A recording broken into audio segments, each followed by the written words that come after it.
I think this morning it was interesting because I was like, you were very hard to get a time slot. You're a very busy lady. And I didn't realize you had already done like a workshop this morning on Yep. decision making about how decisions are made and then get unmade, which is hilarious because Yeah. that happens to me all the time. Tell me, how did that go? Look, it went really, really well. There was a lot of discussion. And so it's essentially the work that and tell me if I'm getting off track because obviously this is my jam. But what Hmm. we were talking about is how the environment in which you're making a decision, and specifically the area that I usually work in is where people are making decisions together.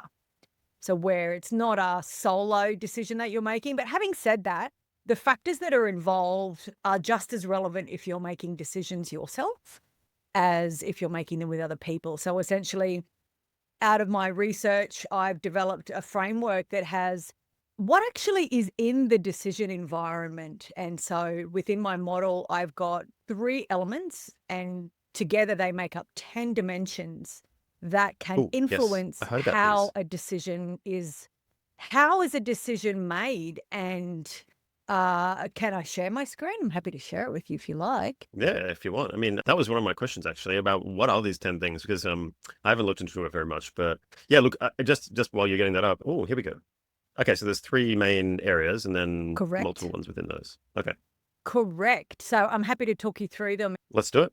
So we have relationship thinking and process. So relationship, I mean, they're all important, but in some ways, when you're working with other people, this is kind of a foundational one. So this is a really important part of the decision environment. So we've got psychological safety, interpersonal dynamics, and team trust.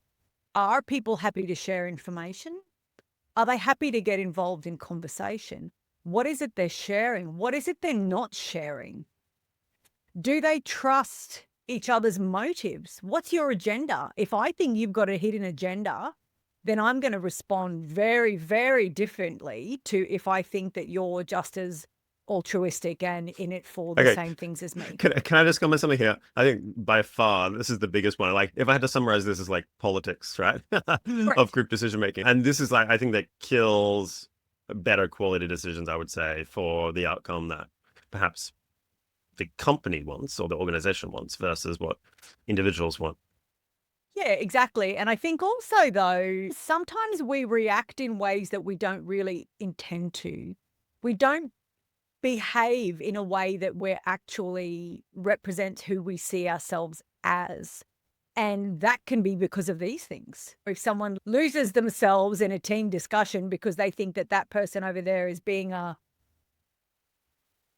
I'm trying to not swear here, not Yeah. trying to not be an upstanding citizen, then if other people see me behaving like that, then that's not who I see myself to be. So I'm going to be down on myself for that. So I think this is foundational and will actually influence the way that you think. So within that thinking dimension, we have cognitive diversity. So do we actually have people with different viewpoints in the room? And are we actually taking them seriously or are we glossing them over? I've been in so many meetings where you have a perspective from risk or from HR or kind of what's seen as an auxiliary function. And people just go, yeah, yeah, that's nice. Next. And like, they don't even, it's just like not even a cursory consideration. They just really gloss over it. But you're missing something really important if you don't give it consideration. You can consciously set it aside, but don't gloss over it. They're different things.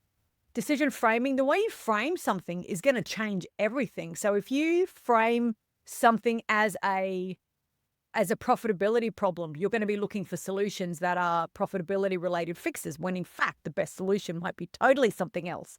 So the way that you frame whatever it is that you're trying to make a decision about is really important. Analytic rigor, like how much are you actually testing your thinking? Are you testing what assumptions you've got? Do you even know what assumptions everyone is operating under? Because I can pretty much guarantee you from my experience working with groups, people think that everyone thinks like they do and that everyone knows what they do, and they just don't. And so the number of groups that I've been with from like team members through to boards sitting together going, well, what assumptions have you got about this? And then someone says something and they're like, really? You think that? I don't think that at all. And so there's just Like this, assumed alignment sort of thing, right? yeah, Yeah. assumed alignment and just assumed ways of thinking. And, I know that we kind of said that we would talk about cognitive biases, but there's a whole bunch of cognitive biases that fit in here about like the curse of knowledge, for example. You know what I know. And so therefore what I have isn't really worth mentioning because you already know that. Well, probably not. But the relationship you have is going to influence how you think. So Okay. And then yeah, so is that analytic rigor we're talking about or still framing? correct. Analytic rigor. Okay. And then I think that's where sort of like high fidelity, high expertise sort of information comes into there, or for better or for worse sometimes. And then we got process, and then there's all the stuff that people can control. I find people tend to be over-indexed on process, right? Because there's SIPs, there's some sort of organizational discipline around procedures and systems and that kind of thing. The Not relationship is the messy always. human part. No? Okay. So run me through this one. No. What am I missing? So a lot of times what I see is in the heat of the moment, there's some kind of pressure, there's some kind of stress. These things aren't always adhered to. Mm. So one of the conversations we had this morning was about decision rights. So accountability, like how do you work with accountability and joint team accountability when you have decision rights? And decision rights is both accountability and process discipline. So for example, part of process discipline might be I need to make sure that I've checked in with all impacted stakeholders before I make a decision on something, even though I've got the decision rights. That's a blend of those two there. And when Yeah. we're under stress or under pressure, those things get skipped. So if you've got something that needs to be made now because you've got some kind of deadline, you're going to miss your opportunity to whatever, you're going to skip through these things because you're like, I don't have time for this. I have time for this. This is slowing me down, this process.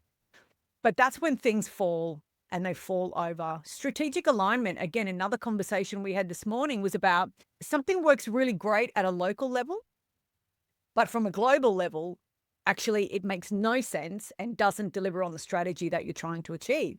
So maybe Mm. that's geographic, maybe that's a particular function. You make a decision on something, but actually it doesn't feed into the bigger beast, if you like. And Yep. cognitive load. I had a discussion with someone else and what they've done in their space is they've kind of compressed all of their project steercos into one steerco and one steerco meeting that they do once a month. And so every single project that the organization has, the decision making needs to happen for all of them in that one meeting, which they've just shortened to half an hour.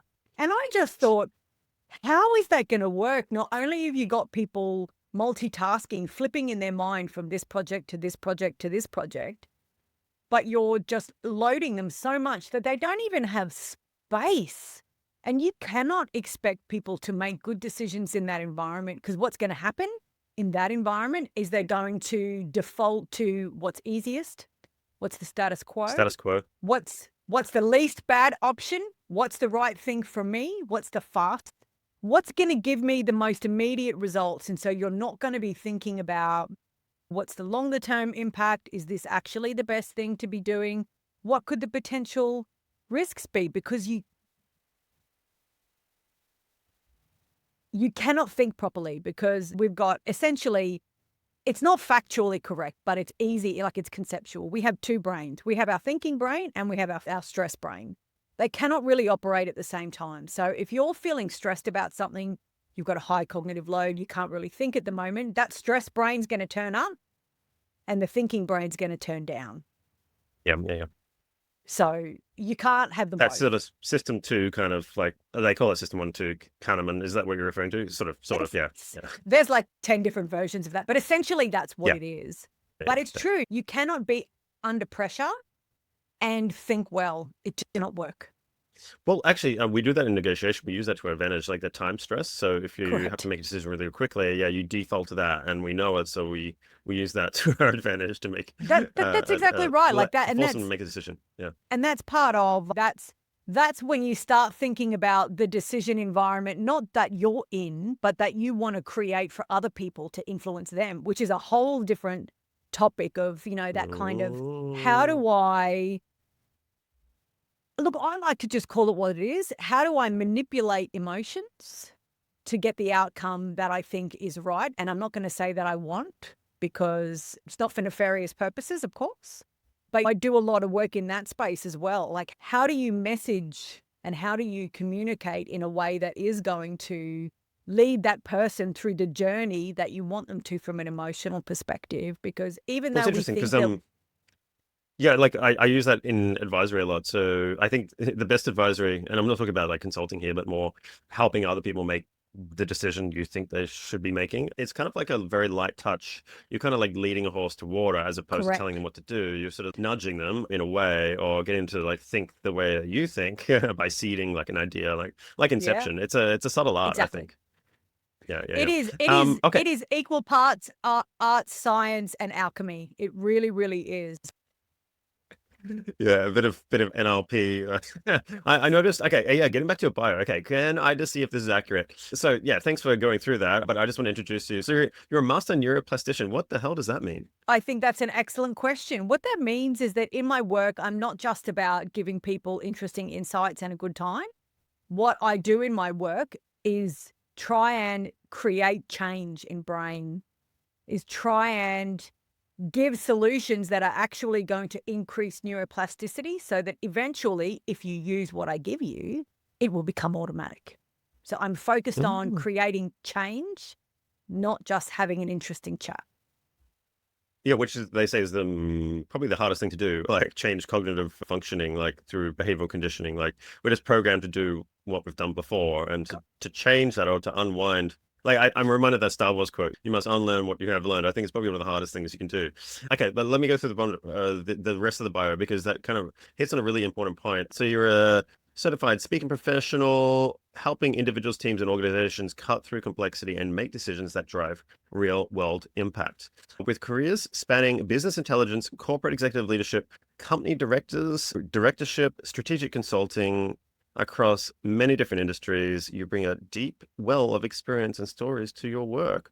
Qualifications in HR, psychology, international business, MBA, and just recently completed a PhD. Vice Correct. President of AIPIO, which is, I'll let you talk about that. But okay, is there something that you haven't done? Maybe, a neurosurgeon or something you want to add to the list? I Like, am what the I am hell? not a neurosurgeon. That is correct. So APO is the Australian Institute of Professional Intelligence Officers, and it's what it sounds like. It's a professional association for people who work in intelligence, which could be a secret squirrel agency. It could be someone in the tax department. It could be in financial services. I know that there's a guy, his business is he comes in and he checks for bugs in your business premises or your house. So it's a really wide range of people. Anyone who works in intelligence, which is really, if you look at it in its most base form, is about collecting data, is about analyzing data, which might include some kind of manipulation. How do we try and aggregate things together or triangulate, and using that as a decision support tool? That's all intelligence is. And depending on what sector you're working in, your mission will be different. So for me, my business intelligence background is in financial services. So how do we use the data that we have for us to be able to make better choices to take on new clients or new opportunities or reduce risk or whatever that is? So making Yeah, money essentially. For other yeah. people, it's Australia's sovereign interests or saving lives. If you're, let's say, you're in defence or if you're in law enforcement. So it's the same principles. It's just about what is collecting data? What does this data mean? How can we make meaning out of it? And what does this mean we should do with it? Okay, so that's a really good segue and something I want to ask you because people say your decisions are as good as the data, right? Obviously, your 10 tenants maybe challenge that, right? It's not just about data, but let's just ignore all those sort of personal factors for a minute. Let's say we're making a decision for ourselves. It's something we're not emotionally invested in. Like Shane Parrish's book, Clear Thinking, which I really like, talks about the importance of high X and high Phi data. So high expertise, as in knowing your domain really, really well. And then high fidelity in terms of like the accuracy, recency, and quality of that data coming in being really, really important. If you mix the two together, then you have a really good base to make potentially a good decision, all other things being static. Would you? And I think the segue into this is like we want to just explore decision making in the age of AI, and I think the same rings true for the accuracy of the outputs from AI. It's as good as the data that's informing it at any one point in time. And there's been a shift from like generalized internet data that a lot of these models have been trained on to more specific domain data that's a bit harder, it's a bit more private, harder to achieve, like kept in maybe in people's brains or in offline sources. And that's the next frontier, they're saying. Okay, it's a long-winded question, but is data quality important for good decision making or not? Look, I think it's one of the things because bad data quality might lead you down the garden path. So I think it is important. Is it the make all of everything? Are you guaranteed to make a good decision if you've got good data? No. And the reason for that is that our brains apply lenses. We actually manipulate how we understand data based on what we have done before, what it is we already think. So we've got a bunch of cognitive biases that actually change how we interpret information. So good data, good raw data is not the answer. The decision environment, which we've just talked about, will also make a difference. So if I might have the best data in the world, but if I'm stressed out about something, I'm going to be processing and interpreting that data in a very, very different way. And I think also you kind of touched on AI there. The information you get out of AI is only good as the prompt that you put in.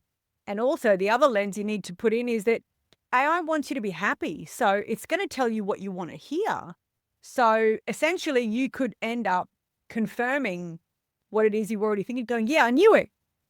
But that's because of what you asked for. So then potentially is like the weakness of decision making human, and then therefore, if we remove the human, will AI potentially make better decisions for organizations than would otherwise be the case? I think that's a possibility, except humans are involved in some way. So, for example, if AI makes a decision for an organization and a bunch of people are impacted in some way, there's going to be an uproar. Someone is always going to be held accountable, and it doesn't matter if decision making has been delegated to AI. The need for accountability by humans is so strong. Someone has to be blamed when something goes wrong. And so, look, if you're happy to let AI make all of those decisions for you and then you'll just wear the blame, like, all right, good for you.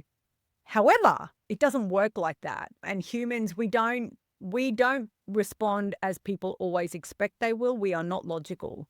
And so this is actually what my upcoming book is about, Plug, which is about how do you make a defensible decision? I think the age of accountability is only getting stronger. Even if I look at things that have come out the last few days about the Washington Department of Licensing and the AI, I don't know if you read about that, the AI translator that they put in. AI. Yeah. And so No, what's this one? the Spanish option, when someone called the Department of Licensing in Washington State, what was generated was someone speaking English with a heavily Spanish accent. For months. Why? Why? Because nobody Hard to sound like a native. But does it? No, it doesn't. It's not a language. And so people are like, what the hell is this? There's no human involved in this. There's no human that's involved with the process of, the selection of the language and the speaking of the language. And so that's what people are left with. And there's been a massive, like from a media perspective, there's a massive uproar about that. And someone is held accountable for that.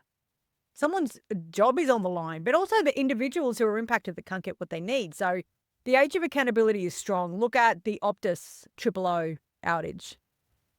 Yeah, yeah. Well, until companies are like, well, I think the key point here maybe you're trying to make is that at every company there's a human director, because that's the way company structures are set up. So that inevitably there'll be someone at the top, regardless. One thing though I did say is that maybe the defaulting to AI. So I did know that in some of these job cuts that are continuing to go on, I know this is definitely the case at Facebook. There's a trend to not discriminate by firing, which would open up the company to potential HR challenges, is to use AI to make the cuts, therefore cutting high performers, low performers, medium performers, everyone. So it's indiscriminate just to shed the workforce, and therefore no one can complain or have a case against like wrongful dismissal. So I've seen AI used. Idea. Yeah, so it's kind of like it's more defensible than a human making the decision or a department that as well the AI did it, and it this is the algorithm that decided. But when performance decreases, profits decrease, someone's going to be held accountable for that decision. Why the hell did we let all of these high performers go? So eventually, someone's going to get a WTF, please explain why did we do this? Because it's human nature to need to blame people when things go wrong. And you can't blame Yes. something that doesn't exist. Well, isn't that what management consultancies are for? In working Very groups, external true. vendors and Very working groups. true. Yeah, Touche. that's why they're hired. But then Okay, someone gets in so trouble for hiring them and not doing the scope of work and not making the contract tight enough. So yeah, but then there's the brands that are like, covering all that with a bit of a halo effect. But hey, have you heard about Jeff? So talking about decision making, I know there's this famous quote around Jeff Bezos at Amazon talking about context of decisions. So I think what we could group this all into decision making, but like what decision making? What's the context? Like how important is it? Like what is the risk? And he talks about, in a very simplistic term, two-way doors versus one-way doors. Going, well, there's decisions you can make which you can't backtrack on, and then there's other decisions which you can backtrack on. So he's like, you apply different rigor to these two types of decisions based on the potential reversibility of that decision. So when you're talking earlier this morning about can decisions be unmade or not, I mean, a lot of them can be. There's others that have like permanent consequences.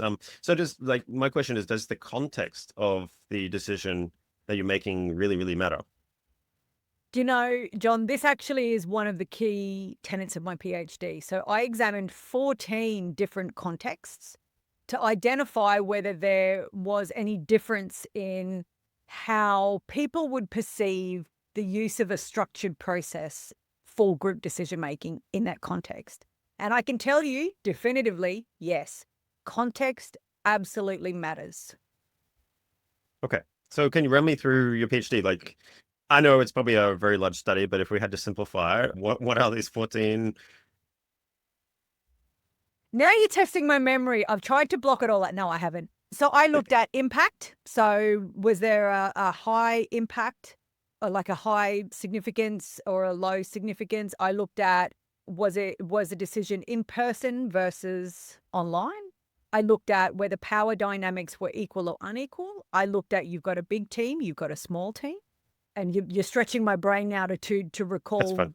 what the other So ones you look at were. all the different variables basically of decision making and seeing like, which ones are significant, which ones aren't, Yeah, and basically. I'm also guessing, yeah. I looked at personality, so different personality profiles, which also were a significant influence on how acceptable were people seeing using the structured techniques in decision making. And also I looked at psychological safety, so that amount of willingness to be open and to share information and actually to share dissenting information or to add a challenge.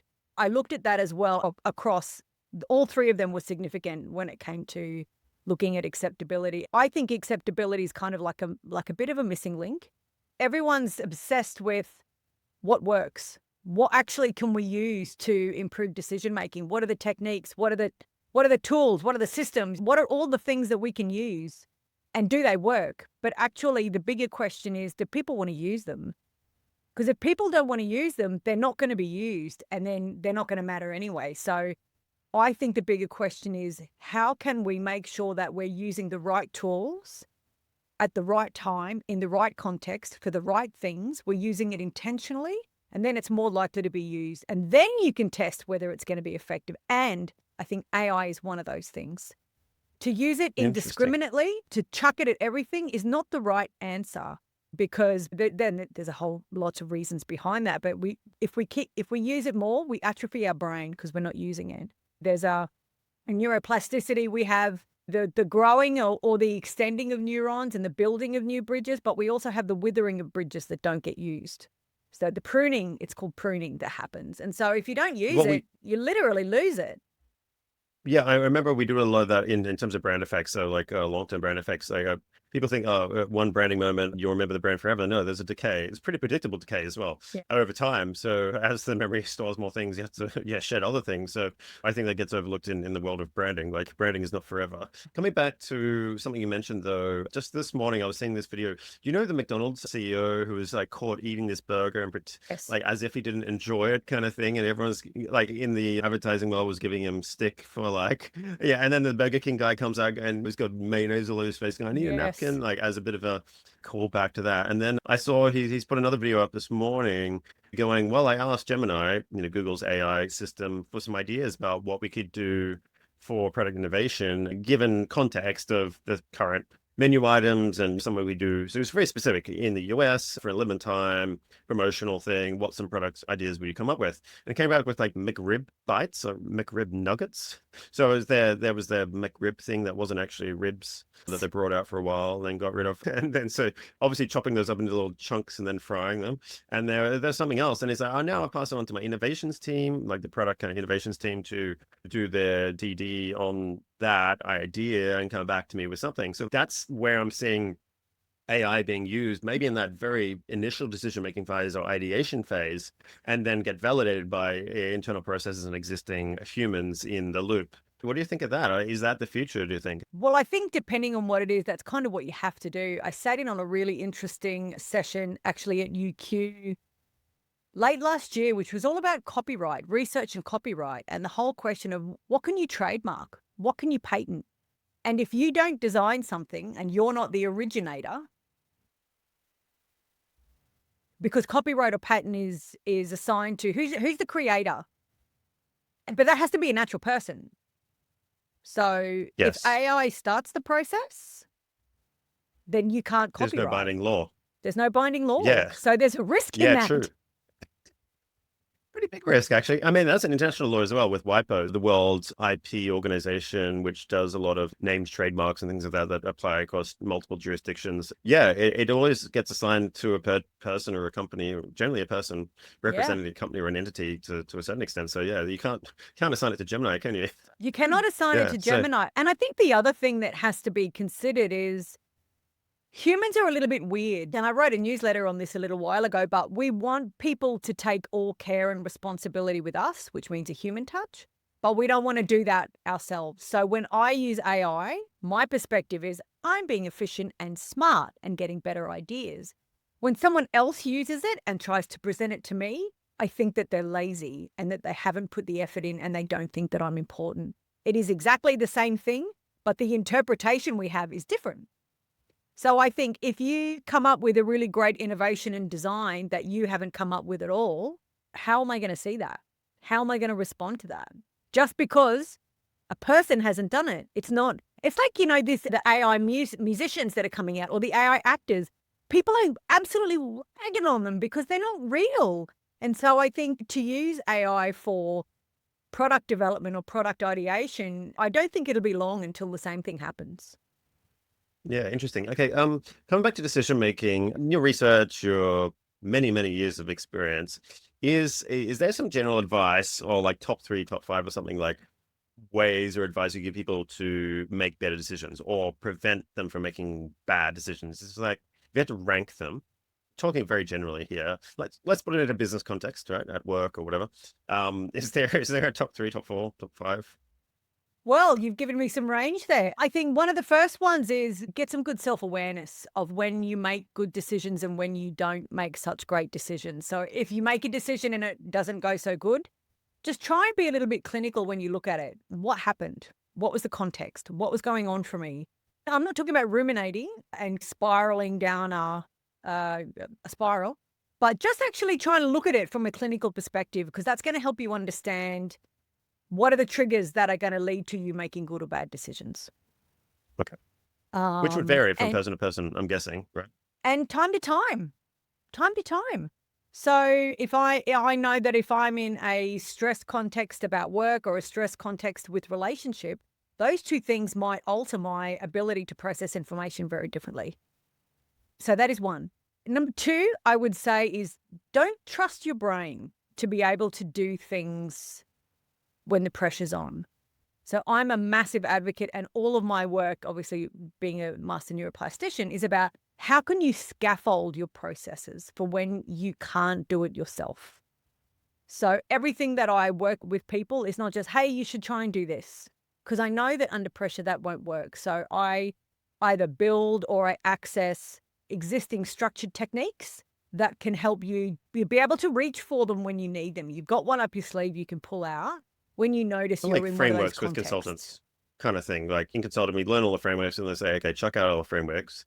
and then you end up using a hodgepodge of them, but you're always subconsciously kind of pulling from Yeah. those frameworks at the Which same tells time. me Yeah, that you've used them enough to be able to have them in your mind to draw upon. So subconsciously. Yeah. yeah, so you're that neuroplasticity has occurred, but you need to be using it for a little while until you can do that.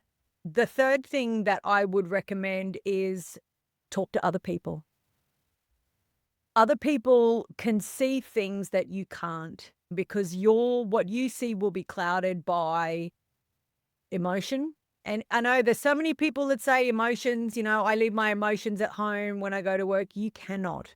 There's some research by a neuroeconomist that he did and hooked people up to wires and put them into a functional magnetic resonance imaging machine, who found that when making decisions, what fires in our brain when we're making a decision, 90 to 95% of it is the emotional parts of our brain, not the logical parts of our brain, which again goes back to our discussion about manipulation. But you can't trust yourself in some contexts to be able to make a good decision. So seek Mm. independent, friendly, depending on what it is, outside views. Yeah, yeah. And this, I think, the crux of some of the work, our common colleague, Jan and I were working creating advisory boards with external advisors with a non-vetted interest in your decision, which I think is really important because Totally. a lot of people have a commercial interest in the decision making or some sort of like perverse incentive, and just help you talk through and go, well, why, how did you come to that decision? Have you thought of XYZ? Just Yeah. very simple kind of things. Or why do you think that? Explain it to me because I can't understand where you're coming from. And then that makes that person self-aware. And then they go, oh, actually, yeah, maybe I am being influenced by this. And just that very simple process of having almost a board of sorts. And I've seen people do this, like founders and high net worth individuals, they have a personal board of directors for their life. Hmm. So they have different people and they bring them at different times, like a finance person, a mental health person, whatever. Which is And just smart, for that right? neutrality. Because you Yeah, know yeah. that you are Conflicted. influenced by emotions, and that maybe you're not making what is the best choice. And so you have that level of self-awareness to go, do you know what? I know this of me in these contexts for these topics. I don't work so good. So I'm going to say you still do what you want. You don't have to do what they say. That's the difference. But you at least are getting other views. Yeah. Hey, one big thing I'm just reading, because remember that Shane Parrish book, which I really like, and I want to read yours when it's out. He talks about this inertia default, conforming with the status quo. So we do this a lot in sales and B2B as well. Like the biggest, I think it's like 70 to 80% on average, decisions around vendor choices is to stick with the incumbent vendor, right? I.e., a no decision. Why is that dominant from your perspective? Because it's too hard. So if we think just from a biological perspective, so our brains take up about 2% of our body weight. They use about 20% of our energy. And so our brains at all times are trying to conserve energy. And that's because we need energy for when the saber-toothed tiger runs after us. Because even though, yes, we are in the age of AI, evolution does not work like that. We are not as highly evolved as we think we are. And so our number one job as a human being is to survive. And so if we perceive that something is going to be effortful, our brain goes, we don't have energy for this.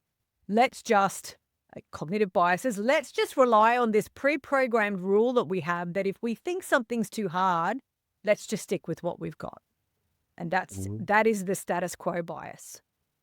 Or is it also, like, I'm talking in a business context here, it's a risk factor that maybe is uncertain, therefore less predictable, therefore I'll just go with the incumbent because I know the risk factors for that. For example, maybe I've got like Like one vendor that's doing but an better the okay devil job. you know kind of thing. Yeah, kind of like Yeah. I've got a vendor that's doing an okay job. No one's really happy with them, but like, hey, they kind of meet minimum demands. Therefore, if I have to get a new one in, this inserts a lot more risk or uncertainty into maybe some outcomes that I want to avoid. Therefore, okay, I want to stick with them, even though this new one could do a better job and do something way beyond and make me look better. It's a high risk proposition. So therefore, yeah, I'll just go with that one.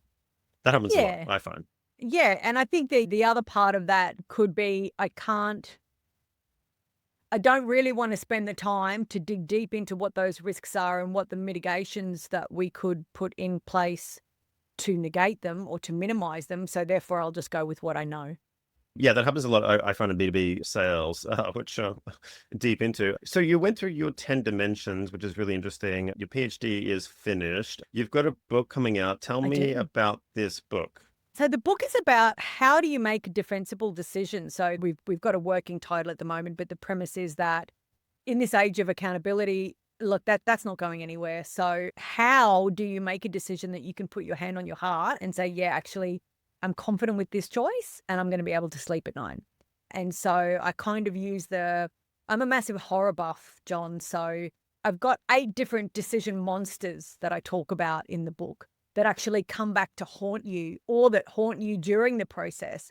And so what I talk about is how can you avoid those monsters coming to get you? So Okay, to give cool. you one example, we have the Frankenstein decision, or the Frankenstein's monster decision for a technically correct term. But that is when a hodgepodge of things that should never, ever be put together get put together. Interesting. Okay. And it creates this monster of sorts that just wreaks havoc. Combined effect. Yeah, yeah. Interesting. Exactly. Yeah, everyone gets Frankenstein wrong. They think it's the monster, but it's Frankenstein is the scientist who creates the monster. Correct.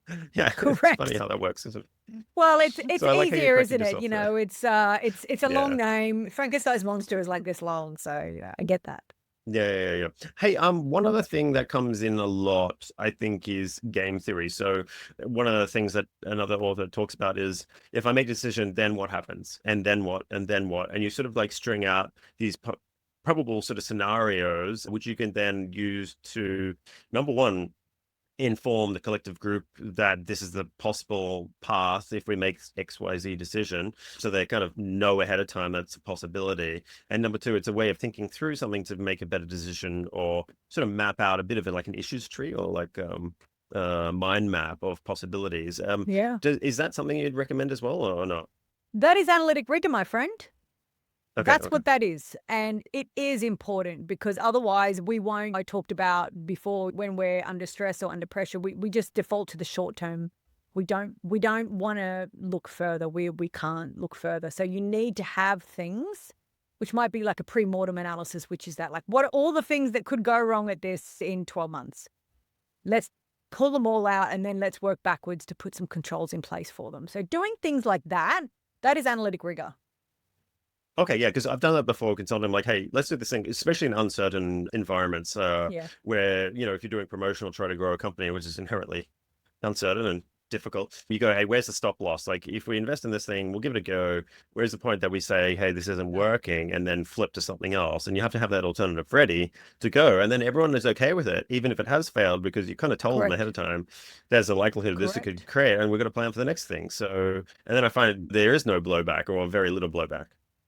And what that is, that's decision process discipline. What that means is that you have those trigger points, you have them identified in advance. So therefore, when you hit them, A, everyone already knows about them because you've agreed them. But number two, emotions aren't going to get involved because it's already there in black and white. If we hit this point, this is what we do. And so it takes the how thinking out of it. And then you can just focus your cognitive attention on what is it we're doing. We've set up all of these structures and these decision processes, and now we just follow the bouncing ball. Yeah, interesting. I like it. So when's the book coming out, by the way? Is it a next year thing, this year It will thing, be an or? early next year thing. I'm working with Routledge to publish it, so it will be early next year. It's And it's super you exciting. have, I see you have a very large stash of books behind you, a bit of a, I do. knowledge flex kind of thing going on here. I do. And tell me, is there like some that you'd recommend other people read that have been very influential on your professional learning? Oh, look, one thing that actually like totally blew my mind when I learned about them, actually, when I started hanging out with the intelligence community and getting, or I suppose, exposure to structured analytic techniques. So, structured analytic techniques had a surgence after 9/11. There was some identified failures in decision making that had happened in the US government, and they went, nah, we ain't doing this. We need to be able to have structured analytic techniques to test the rigor of all of the intelligence work that happens before we make any decision. So it's actually mandated in a lot of intelligence organizations, especially in the States, that before you put forward any recommendation, you actually can show your thinking, show your workings, if you like. And so I met one of the gentlemen who kind of put together this stash of structured analytic techniques, and I've met him a few times now. He recently passed. His name is Randy Fearson. And the availability of the techniques and the possibility and the promise of these techniques just blew my mind. And at the time, which was probably maybe about 2016, I just thought, oh my God, like all of these things that I've been part of, these teams that I've been part of, these decisions that I've been part of could have been such a different experience, different outcomes if we'd had access to things like this. And so that kind of almost became the core of my PhD, wanting to have a look at these things and to see how And they test might them work. in the real world. And not just in the real world, in non-government, non-intelligence organizations.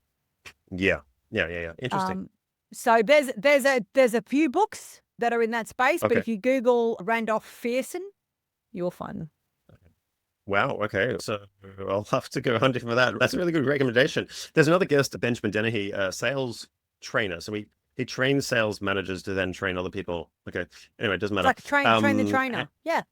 Yeah, and he talks about this book. I forget the name of it. I have to go back through my podcast to figure it out. And he's like, there's this book. It's really rare, really expensive to buy because it's not in print anymore. And it's about this alien comes to Earth and talks to this human, goes, "Why are you stuffing up your own life? Why are you making bad decisions about everything? Or what the hell are you doing?" And that's basically the premise of the book. So in essence, it's kind of like decision making for yourself in a non-partial way to get rid of all those biases. And the other one was this other classic one. It's I recommended this to some other advisors. Our iceberg is melting. I forget the author, but it's basically this metaphor of these penguins on an iceberg, this colony of penguins, and one of them says the iceberg's melting.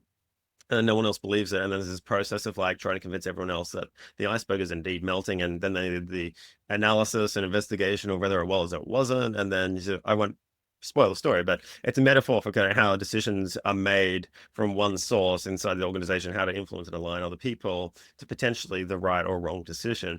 I just Yeah. found it like it was always stuck with me. It was a It story. sounds So I like put those two in there as well. you love narrative and metaphor. That's what that tells me. Yes. I And have horror. another one I for like horror you. films too. Oh, good, Yeah. good. Okay. Yeah. I Yeah. have another We'll talk one about that for afterwards. you. It's a book called Driven, which is written by a couple of Oh, Harvard professors.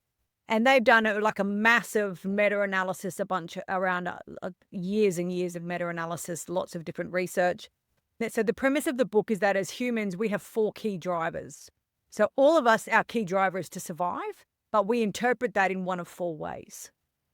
mhm. And so they are the drive to accumulate, which can be assets or experiences, to bond, which is about relationships. Number three is to learn, and number four is to defend. So we all want all of these things, but one of them will be primary. That book really changed my thinking around understanding the nature of conflict in group work and triggers. What is it that triggers you? Whatever triggers you is because it's going against whatever your primary driver is. And that really changed my thinking. And it's a really good book. Driven. It's about this thick. Worth it. Interesting. Okay. And if people want to find out more about you as a speaker, your books, and other engagements, is it samantharush.com It or is what's the URL? samantharush.com. Easy to find, or I'm on LinkedIn. Dr. Samantha Rush, by the way. Because when you're searching on LinkedIn, it's really bad if you forget the DR. I've noticed with three of my doctor friends, Oh, you can't just type in Samantha, it has to be DR really? space S. Yeah. How They just have interesting. really bad searchability. The search function for LinkedIn is terrible. There you go. But anyway, Somebody made a yeah, there bad you go. decision.